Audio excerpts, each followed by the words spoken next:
को मंजूर नज़म भी सुननी थी आपसे, अब वक्त थोड़ा रह गया जी। साय को मंजूर नासरा जी। जी।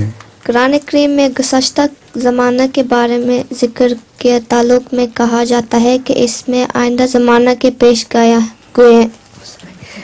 गोए हैं। अगर क्या किसके मुतालिक कहा जाता है? पेश गोयां, कौन सी पेश गोयां?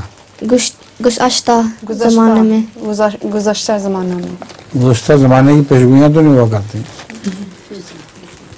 पेशगोइयाँ तो कहते हैं वक्त से पहले खबर दी जाए।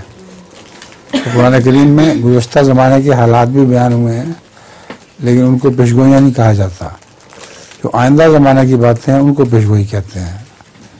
अब सवाल क्या है आपका? कुरान करीम में गुज़श्ता ज़माने के बारे जिक्र के ताल्लुक में कहा जाता है कि इसमें आइंदा ज़माना के पेश गोयां हैं।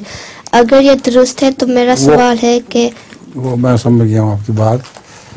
बाज़ दफ़ा गुज़श्ता ज़माने के वाक़यात इसलिए बयान किए जाते हैं कि उनकी किस्म के वाक़यात आइंदा ज़माने में भी होने वाले होते हैं।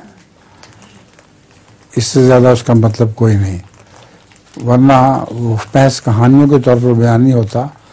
बहुत सी ऐसी बातें हैं जिन्होंने आइंदा ज़माने में भी होना होता है।